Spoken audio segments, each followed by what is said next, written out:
قرآن کی جو میں نے آیت پڑھی، یا ایھا الذین آمنو، اے لوگو جو ایمان لائے ہو، من یرتد منکم عن دینہ، تم میں جو بھی اپنے دین سے پیچھے ہٹے گا، فسوف یأتی اللہ بقوم، تو اللہ ایسے لوگوں کو پیدا کرے گا، یحبہم، جو اللہ سے محبت کریں گے، ویحبونہ، جن سے اللہ محبت کرے گا اور وہ اللہ سے محبت کریں گے، یجاہدون فی سبیل اللہ، اللہ کے راستے میں جہاد کریں گے، ولا یخافون لومۃ لائم، اور اللہ کے بارے میں کسی ملامت کرنے والے کی پرواہ نہیں کریں گے۔ اس آیت میں اللہ نے ایک طرح کی دھمکی دی ہے، من یرتد منکم عن دینہ، جو بھی اپنے دین سے پیچھے ہٹے گا۔ ارتداد کا مطلب دین چھوڑ دینا، یہ پیچھے ہٹنا۔ آپ نے یہ لفظ سنا ہوگا نا، رد کر دیا، رد کا معنی لوٹا دیا، ریجیکٹ کر دیا، اور ارتداد پیچھے کو ہٹ گیا، خود ریجیکٹ ہو گیا، باب افتعال۔ تو جو بھی پیچھے ہٹے گا تو اللہ ایسے لوگوں کو پیدا کرے گا جو اللہ سے محبت کریں گے اور اللہ ان سے محبت کرے گا۔ یہ جو پیچھے ہٹنا ہے دین سے، اس کے مختلف درجات ہوتے ہیں۔ جب بھی ہم کہتے ہیں اپنی گاڑی تھوڑی سی پیچھے لے آؤ، پیچھے لانے کا ایک مطلب تو یہ ہوتا ہے آپ لانڈھی گئے ہوئے تھے، ریورس کرتے کرتے گھر پہ لا کے کھڑی کر دیا آپ نے، جہاں سے نکلے تھے وہیں آ کے کھڑے ہو گئے۔ ایک یہ ہوتا ہے کہ آپ نے 4 قدم پیچھے لے آئے، ایک اسٹاپ پیچھے لے آئے، لیکن اس کو کہا یہی جائے گا کہ پیچھے کو آنا۔ منزل ہماری سامنے ہو اور ہم ایک قدم بھی پیچھے کو آئیں تو دنیا میں اس سے بڑا کوئی بیوقوف نہیں ہوتا، جس نے جانا کسی منزل کی طرف ہے اور وہ اس منزل کو فوکس کیے بغیر ریورس میں آ رہا ہے بلا ضرورت۔ ریورس وہاں گیئر مارا جاتا ہے، ریورس گیئر، جہاں انسان غلط ٹریک پہ چل پڑتا ہے۔ سیدھے ٹریک پہ آپ جا رہے تھے، چلتے چلتے چلتے راستہ بھول گئے تو پھر آپ تھوڑا ریورس آتے ہیں، لیکن سیدھے ٹریک پہ اگر جا رہے ہیں، موٹر وے پہ آپ کی لوکیشن آپ نے پشاور کی یا لاہور کی ڈالی ہوئی ہے اور آپ لکھا ہوا ہے کہ جی لاہور یا پشاور 80 کلومیٹر 100 کلومیٹر، اور آپ پیچھے آنا شروع ہو جائیں تو لوگ کہیں گے بھائی تم تو منزل ہی سے غافل ہو گئے ہو۔ تو اللہ تعالیٰ نے ہم سب کو پیدا کیا، ہماری ایک منزل بنائی ہے، وہ منزل ہے ایمان اور اعمال صالحہ، یعنی عقیدہ بھی درست رکھیں اور اپنے عمل کو بھی درست رکھیں اور فوکس آخرت کو رکھیں۔ یہ رہنا نہیں ہے یہاں، مرنا ہے، جانا ہے یہاں پہ۔ بہت جنازے آپ نے بھی دیکھ لیے، ہم نے بھی دیکھ لیے۔ ذرا تھوڑا سا تصور کر لیں، جب سے ہم بالغ ہوئے ہیں، عقل و شعور ہم نے سنبھالا ہے، اس وقت سے کتنے جنازے دیکھ لیے ہوں گے، کتنی لاشیں خود اٹھائی ہوں گی ایکسیڈنٹ میں، حادثات میں، کتنے لوگوں کو خود مرتے ہوئے دیکھا۔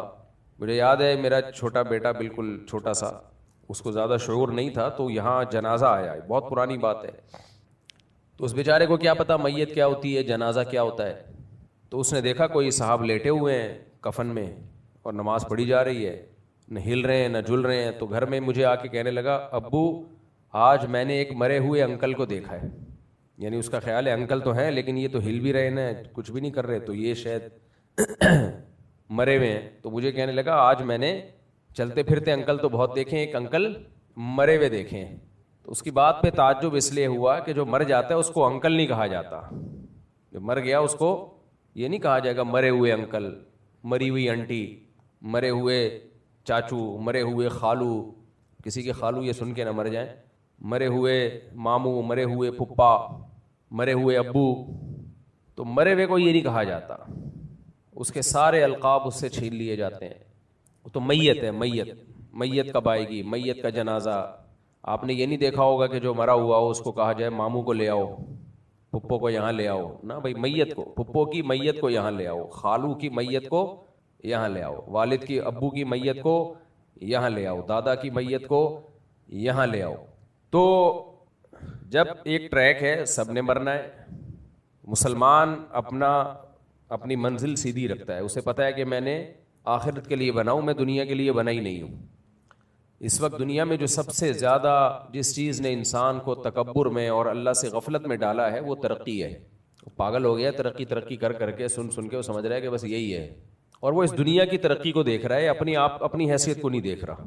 دنیا ترقی کر رہی ہے میرے بھائی، لیکن سائنسدان ترقی نہیں کر رہے، وہ ترقی کے بعد بھی مر جاتے ہیں۔ جو ترقی کروانے والے ہیں وہ دنیا کو آگے چھوڑ کے خود پیچھے چلے جاتے ہیں. تو جس دنیا ترقی تو انسان کو کرنی چاہیے تھی نا, اور انسان کی حقیقی ترقی اس وقت تک ہو نہیں سکتی جب تک وہ موت کو آگے نہ دھکیل دے. میں سمجھا پا رہا ہوں اپنی بات؟ دیکھو دو ترقیاں, ایک ہے اس دنیا کی ترقی, ایک ہے انسان کی ترقی. انسان تو ویسا ہی ہے, پہلے عمریں زیادہ لمبی ہوتی تھیں, اب عمریں کم ہو گئیں. تو دنیا کو آپ ترقی دے رہے ہیں. اس کی اور آسان مثال دیتا ہوں میں آپ نے اپنے لیے گھر بنایا, گاڑی بنائی, لوگ کہیں گے آپ ترقی کر رہے ہیں. آپ کا پہلا گھر تھا بوسیدہ گھر تھا, اس کو تھوڑا آپ نے کشادہ کر لیا, کچن کو توڑ کے آپ نے ریپیئر کر کے اچھا کچن بنا لیا, واش روم بھی خراب سا واش روم تھا, اس میں بڑے لگژری آپ نے نل کے شل کے لگا دیے. تو آپ مجھے بتاؤ آپ ترقی کر رہے ہو یا آپ کا گھر ترقی کر رہا ہے؟ بولو نا. گھر ترقی کر رہا ہے. ٹینک اچھا بنوا لیا آپ نے, گھر میں ایئر کنڈیشن لگوا دیا, سولر پلیٹیں لگا کے بیڑا غرق کر دیا اپنے پیسوں کا آپ نے, کیونکہ گورنمنٹ نے اسکیم کیا کر دی, چینج کر دی. کیونکہ حکومت بھی کھیلتی ہے لوگوں کے ساتھ. پہلے پلیٹیں بکوائیں لوگوں کو لالچ دے کے, پھر یونٹی اتنے گرا دیے ہیں کہ کس قدر ضلالت ہے آپ اندازہ لگاؤ. تبھی لوگوں کا اعتماد ہٹتا ہے ان لوگوں پہ, کس قدر لوگوں کے ساتھ کھیلتے ہیں یہ لوگ. بد دعائیں جو پڑتی ہیں تو بلا وجہ نہیں پڑتی ہیں. دنیا میں کہیں ایسا نہیں ہوتا کہ آپ لوگوں کو ایک لالچ دو, یہ تو معاہدے کی خلاف ورزی ہے. آپ لوگوں کو ایک لالچ دو اور لوگ دھڑا دھڑ سولر پلیٹیں خرید لیں, اور اس کے بعد آپ کہو کہ یونٹ ہم نے کم کر دی ہیں, جبکہ آپ کو پتہ ہے لوگ لاکھوں روپے لگا چکے ہیں. کوئی بات نہیں, مجھے پتہ ہے غم کیوں نہیں ہوتا, آخرت ہے نا. خدا کی قسم آخرت کا تصور سارے غموں کو زیرو کر دیتا ہے, سارے غموں کو زیرو کر دیتا ہے. آخرت نہ ہوتی تو میں تو مر چکا ہوتا ویسے ہی. کیوں مر چکا ہوتا ہے آپ سب کو پتہ ہے. آخرت کا تصور نہ ہوتا ہم سب ڈپریشن سے پاگل ہو چکے ہوتے. دیکھو آخرت کا تصور نہیں ہے جاپانیوں میں, سب کچھ ہو کے بھی خودکشیاں کرتے ہیں. سارے نہیں کرتے, بہت سے لوگ کرتے ہیں.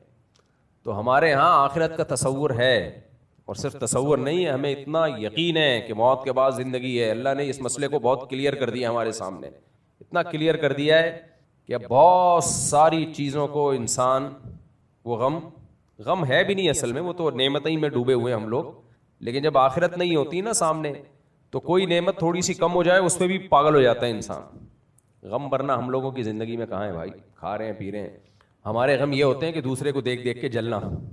آج کل جو مارکیٹ میں غم چل رہا ہے وہ کیا چل رہا ہے, صبح اس کو پراٹھے مل رہے ہیں کم وقت کو, دوپہر کھانا بھی مل رہا ہے, رات کھانا بھی مل رہا ہے, شام کی چائے بھی مل رہی ہے, رات کو سونے کے لیے جگہ بھی ہے, پھر بھی ٹینشن میں ہے. کیوں؟ دوسروں کو دیکھ رہا ہے, ابے اس نے تو یہ بھی لے لیا, وہ تو وہ بھی کر لیا, وہ تو آن لائن بزنس بھی شروع کر دیا, وہ تو جس کام میں ہاتھ ڈالے چمتکار ہو جاتی ہے. تو کوئی بات نہیں یار, مر جاؤ گے ختم, جو آگے نکل گیا وہ مر کے کہاں جائے گا. یار آپ لوگ بول لیا کرو میرے بھائی, جو آپ سے آگے نکل گیا تو کہاں جائے گا, آ رہا ہے قبرستان میں ملاقات ہونے والی ہے. کوئی ٹینشن کی بات نہیں ہے. لوگ موت کو غم سمجھتے ہیں, حالانکہ موت غم بھلانے کا سب سے بڑا ذریعہ ہے. لوگ سمجھتے ہیں موت سب سے بڑی ٹینشن ہے. بھائی صاحب موت نہ ہوتی تو ہم ٹینشن سے مر جاتے, مرتے نہیں کیونکہ موت نہ ہوتی, لیکن پاگل ہو جاتے. تو یہ تو اللہ کا بڑا فضل ہو گیا, اللہ نے ہمیں بتا دیا تم مر کے مٹی نہیں ہو جاتے. حضرت علی رضی اللہ تعالی عنہ سے کسی نے پوچھا, دیکھو بعض صحابہ ایسے تھے جن پہ خوف کا بڑا غلبہ تھا.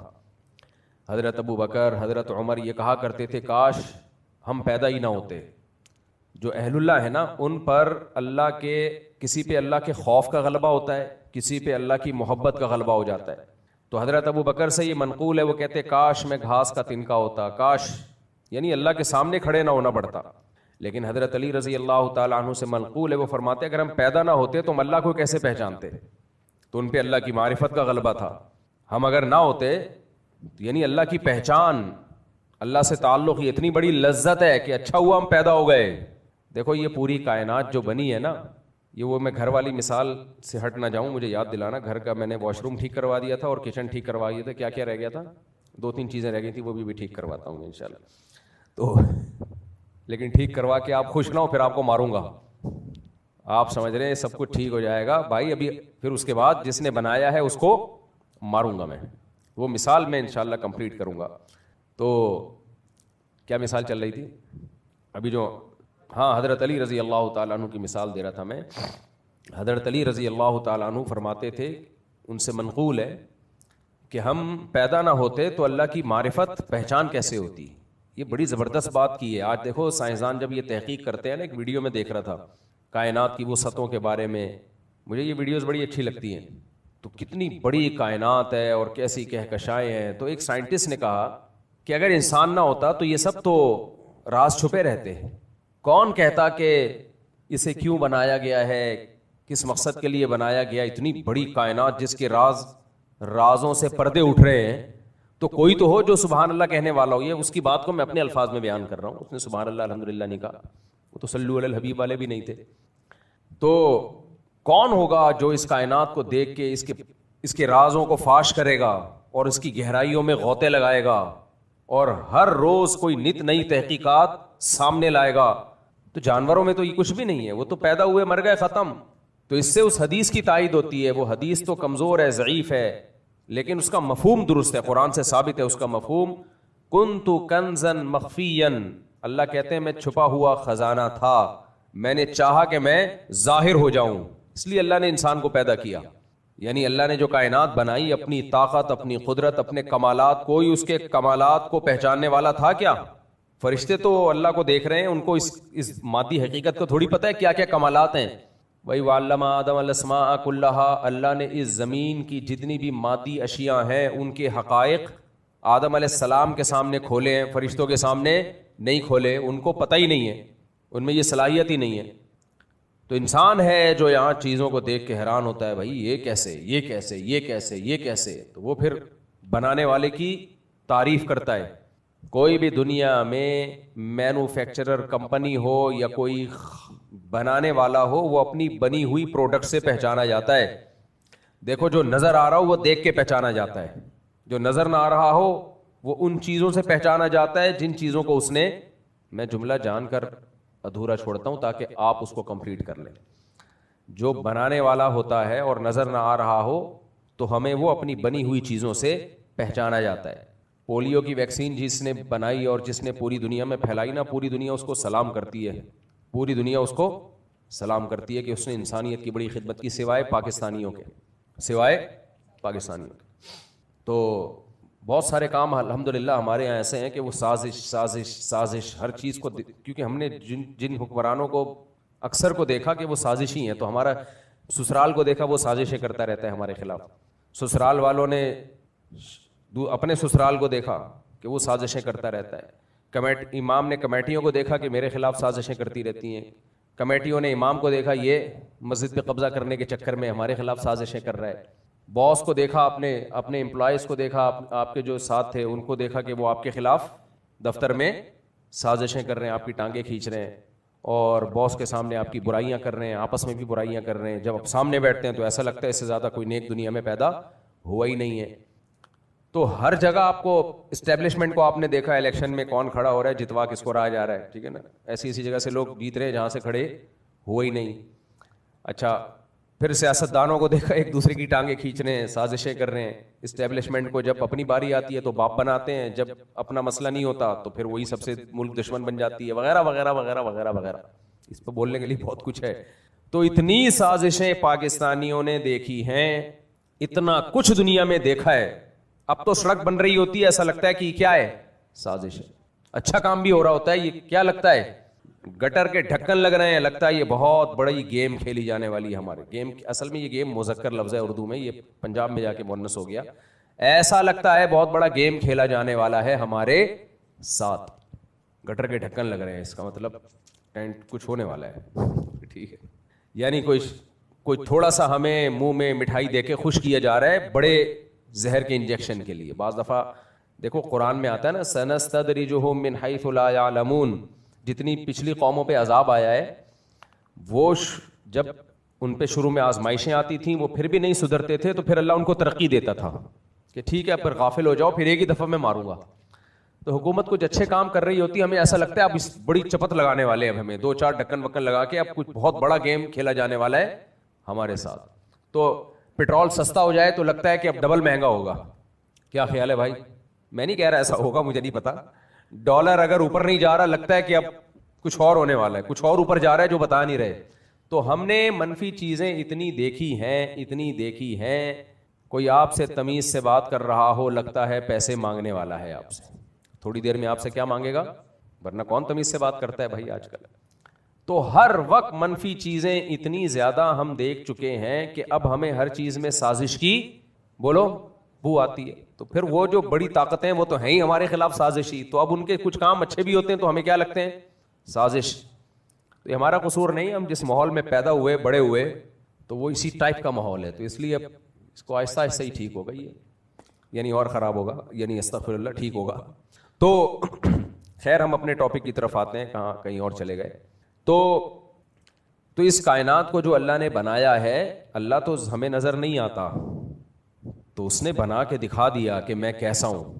تو اگر انسان نہ ہوتا کون پہچانتا ان چیزوں کی ڈیپ میں, کون جاتا بھائی, کون ان رازوں سے پردے اٹھاتا, کیسے کمالات ہیں ایک ایک چیز میں. کچھ چیزوں تو قرآن نے بیان کی ہیں, کچھ چیزیں قرآن نے کہہ دیا مما لا یعلمون, بہت سی چیزیں ایسی ہیں جو تم ابھی نہیں جانتے, یعنی بعد میں جان لو گے تم, اس وقت نہیں جانتے تھے جب قرآن نازل ہو رہا تھا.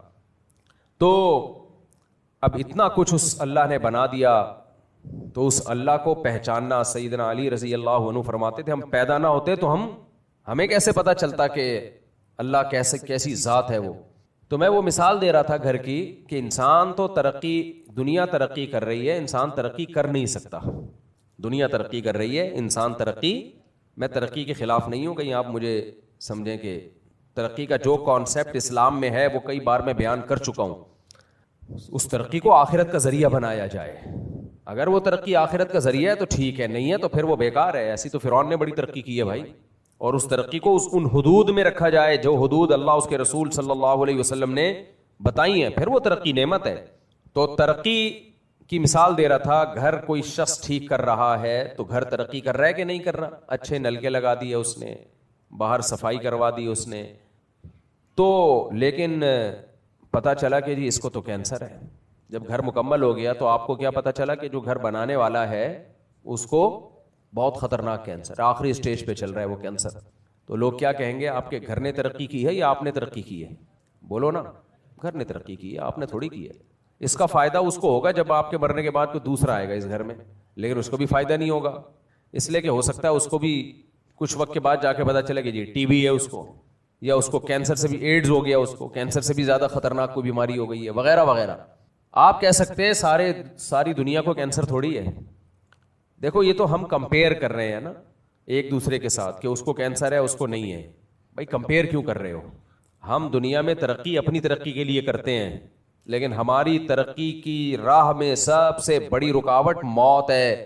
کینسر نہیں ہوگا تو ایکسیڈنٹ سے مر جاؤ گے, ایکسیڈنٹ نہیں ہوگا شوگر سے مر جاؤ گے, شوگر نہیں ہوگا ہارٹ اٹیک سے مر جاؤ گے, ہارٹ اٹیک نہیں ہوگا کچھ اور بیماری ہوگی, بخار سے مر جاؤ گے. میں نے ایسے لوگ بھی دیکھے ہیں ہٹے کٹے میرے دوستوں میں, ایسے صحت مند, صرف ایک فیور آیا, بخار آیا ہے, نکل لیے. میرے پاس فون آیا, مفتی صاحب آپ کے فلاں دوست کا انتقال ہو گیا. کتنی عمر تھی ان کی؟ 30 سال, جوان. بھائی کیا ہوا یار؟ ابھی پچھلے ہفتے تو ملاقات ہوئی ہے, وہ جی بخار آیا تھا وہ بگڑ گیا, بس اسی میں انتقال ہو گیا. بھائی کیسے بگڑ گیا یار؟ اتنی زبردست اینٹی بایوٹک آج کل ایجاد ہو چکی ہیں, بخار کی 20 قسمیں ایجاد ہو چکی ہیں. نہیں بھائی ابھی تو ملے تھے, آپ نے کئی دفعہ سنا نہیں ہوگا یار پچھلے ہفتے تو میری ملاقات ہوئی تھی. تو یہ سارے مسائل سائنسدانوں کے ساتھ بھی ہیں, جو ترقی کروا رہے ہیں ان کے ساتھ بھی ہے, جو کمپنیاں ہیں ان کے مالکان کے ساتھ بھی ہیں. تو ترقی ترقی ترقی ترقی کا بھوت سوار ہو گیا ہماری کھوپڑی شریف پہ, اور لوگ جو بنانے والا ہے اس سے غافل ہو چکے ہیں. اس کی دی ہوئی نعمتوں کے ذریعے تو ترقی کر رہے ہیں. کوئی ایک چیز مجھے ایسی بتاؤ. ایک طالب علم نے سوال پوچھا تھا نا کسی پروفیسر سے کہ جب ساری ترقیاں ہم خود کر رہے ہیں, انسان اتنا آگے جا چکا ہے, تو ہم خدا کو کیوں مانیں, کیوں اس کی عبادت کریں, کیوں اس کے احکامات کو فالو کریں؟ خدا نے معاذ اللہ کیا دیا ہے ہمیں؟ اللہ نے تو ایسی زمین اٹھا کے دے دی تھی. آپ ہزاروں سال پرانی زمین کو دیکھیں تو کچرا کنڈی لگے گی میرا خیال ہے. کیا خیال ہے بھائی؟ کچھ بھی نہیں تھا. تو یہ تو سارا کام ہم نے کیا ہے. تو کتنی بڑی بھول ہوتی ہے انسان سے. آپ نے کیا کیا ہے بھائی؟ آپ نے کیا کیا اس میں؟ ہاتھ آپ کو اللہ نے دیے, یہ تو آپ نے نہیں بنائے. آنکھیں آپ کو اللہ نے دی دیکھنے کے لیے, یہ تو آپ نے نہیں بنائے. سوچنے کے لیے دماغ کس نے دیا؟ بولو. دیا سوچنے کے لیے تھا, لیکن سوچنا آج کل اس سے جا نہیں رہا. تو سارے کام اللہ نے دیے, اور پھر اس ترقی کے لیے جتنے انسٹرومنٹ دنیا میں ہمیں چاہیے تھے وہ بھی سب اللہ کے پیدا کردہ ہیں. تو پھر تکبر کیسا بھائی؟ ساری چیزیں بھیک میں ملی ہوئی ہیں, اور اپنی اوقات یہ ہے کہ 2 وقت کی روٹی نہ ملے, ترقی گئی تیل لینے.